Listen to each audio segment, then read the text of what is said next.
Bem, pessoal, hoje estou recebendo aqui a visita, como de costume, parceiros meus aqui, o pastor Emanuel Alexandre, o nobre irmão Josué e hoje aqui o nosso irmão Flávio. Flávio é um dos denunciantes também e um dos irmãos que vem efetuando aí várias denúncias contra esse sistema religioso, contra esses pastores que eu posso dizer bandidos do ponto de vista cristão, porque esses homens enganam seus fiéis, esses homens colocam uma doutrinação de pagamento de dízimo, de obrigação de pagamento de dízimo exatamente para o enriquecimento pessoal. E Flávio, juntamente com outros irmãos, participaram de um protesto aqui no nosso Agreste, e Flávio usou o megafone e fez sérias perguntas ao gestor, ao vice-gestor presidente e também ao pastor presidente sobre as questões internas da igreja, sobre situações que até hoje os membros perguntam e não tem resposta, Josué. Uma das perguntas que a gente sempre faz: pastor, quando vai iniciar a construção do megatemplo? Os irmãos estão esperando, né, Josué? Estão esperando. A gente vem debatendo esse tema, vem esgotando esse tema e até hoje não se levantou uma pedra, Emanuel. Está lá, ocioso. No entanto, a gente percebe que continua-se ainda pedindo dinheiro, e em grande escala.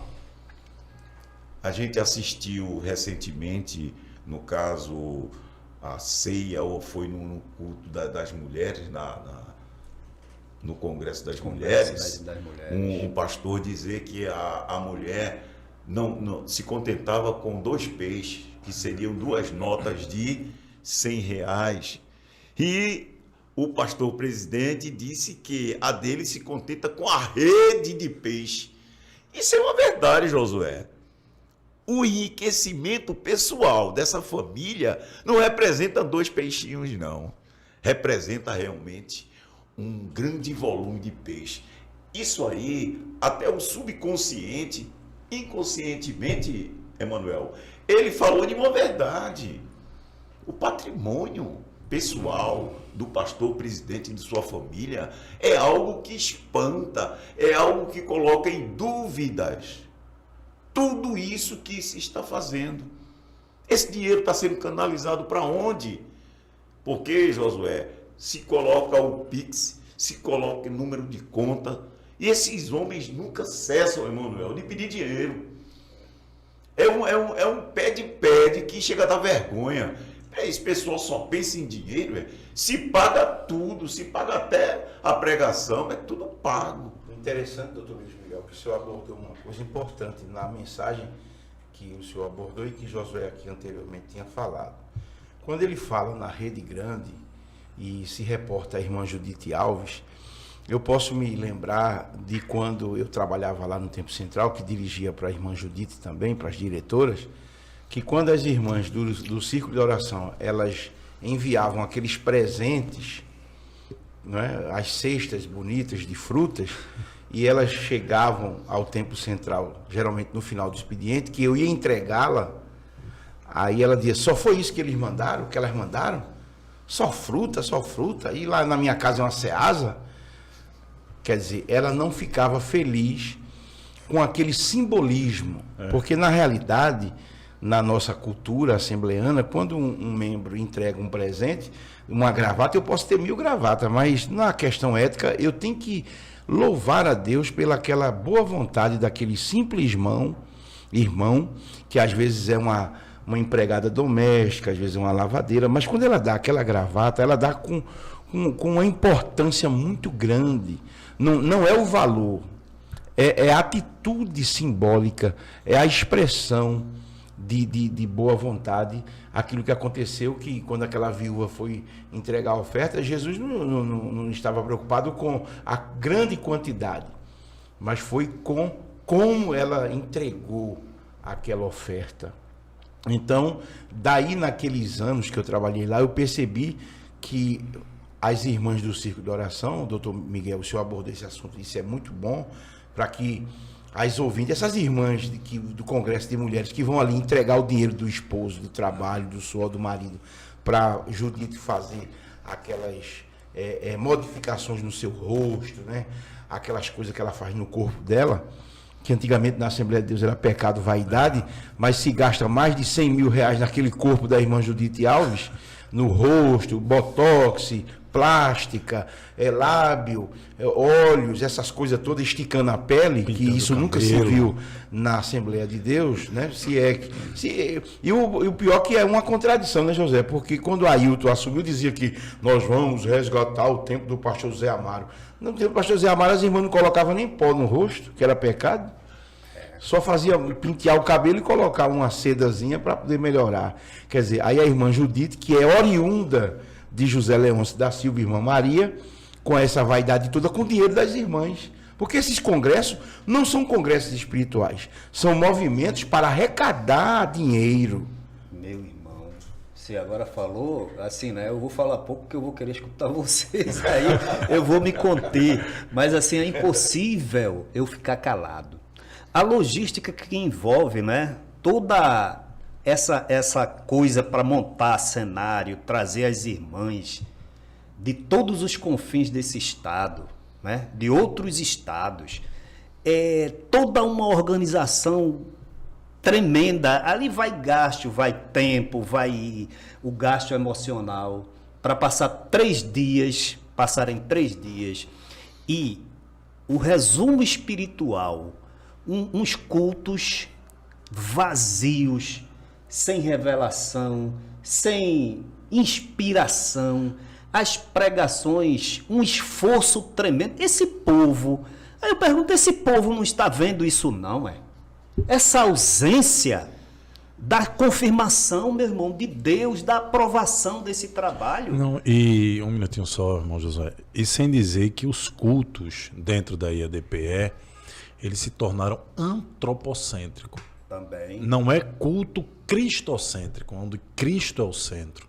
Não, Cristo é o nosso Salvador e que é utilizado justamente, como foi falado aqui, da forma para se arrecadar, né? De se impor através, justamente usando as pregações, usando a palavra de Deus. A palavra de Deus diz que o bom obreiro, ele maneja bem a palavra da verdade. É o que nós não vemos mais nos dias de hoje, principalmente lá dentro da IADPE. Eles sabem muito bem manobrar a palavra da verdade. Não, manobrar sim. Eles sabem fazer manobra, sabem pedir. Eu estava vendo o irmão Manuel Alexandre falando aí sobre a gravata, né? Eu trabalhei no comércio e eu inaugurei o shopping Guararapes, né? Dia 29/11, às 11 horas de 1993. E lá naquela ocasião ali, eu tinha um amigo meu que trabalhava em uma das lojas ali. Quando o gestor, na época, quando ele assumiu em 98, né, quando ele assumiu a presidência da igreja, ele adquiriu uma gravata naquele tempo ali no valor, naquela época, de R$180, uma gravata de seda. Há quantos anos? Há 20 e poucos anos atrás. No início ali, tem um amigo meu que trabalhava no comércio, foi uma venda para ele bem expressiva naquele tempo ali, né? É complicado. E hoje você tem lá dentro da igreja, o homem é o centro das atenções. Cristo já não é. É um culto que se dedica expressamente hoje a igreja da Assembleia de Deus, ela tem se tornado uma igreja idólatra. Está caminhando, eu estava vendo agora um vídeo recentemente, para se tornar quase que uma seita.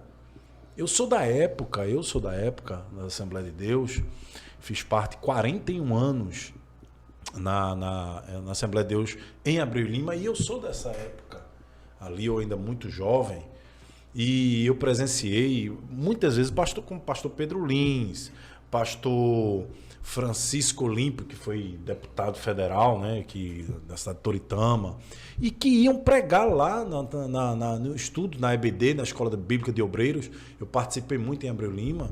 Era uma coisa muito, muito assim, havia união. Havia comunhão. Exatamente, havia comunhão, havia união entre os irmãos. Salmo 133 era pregada a íntegra mesmo e vivida entre os irmãos. quando ele assume, ele quebra esse laço. É o que diz a palavra de Deus. Não remova os marcos antigos Muito bem. que estabeleceram os teus pais. Era aquilo que, com todo respeito, porque a culpa de tudo isso que está acontecendo aqui foi do Dr. Luiz Miguel, que fomentou essa discussão do sagrado e o profano. O que o Dr. Miguel falou foi sobre essa questão de sagrado e profano. Quando uma coisa é sagrada, que o irmão falou muito bem, em Abreu e Lima, quando o pastor Zé Lôncio mandava um presbítero, que eu poderia até ter ido em algumas ocasiões, para o pastor Zé Lôncio não tem problema. Ele dizia assim, vá lá me representar. Então, se foi o Eurico, não é? Ou o Olímpio, Francisco Olímpio, então não era o homem que eles iam agradar.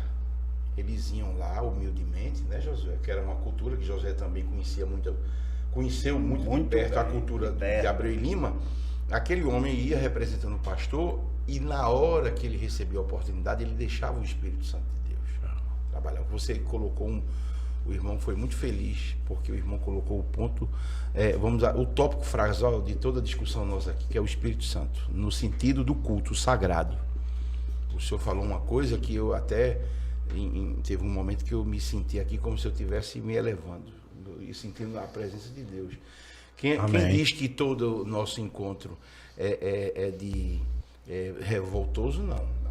Nosso encontro também não é de uma santificação de chamada puritanismo que aconteceu no século XIX na cristandade. Não. O que nós estamos trabalhando aqui é o resgate dos valores, o que você tocou, os marcos antigos. Eles não podem ser retirados. Que eu acho que é isso que você acabou de falar. Isso é sagrado. Eu peço desculpa eu ter lhe interrompido, mas o irmão tocou no assunto muito importante, doutor Miguel, porque o senhor provoca a gente com essa questão de reunião de dinheiro, então o senhor está dizendo o seguinte, não são mais reuniões espirituais. Há muito tempo que deixou, há muito tempo, cortando um pouquinho a fala de Flávio, a nossa igreja, no caso eu posso dizer isso porque meus avós já pertenciam à Assembleia de Deus lá na cidade de Vitória. Então eu conheço a história da Assembleia de Deus de uma forma que outras pessoas não conhecem, no caso os marcos que você falou.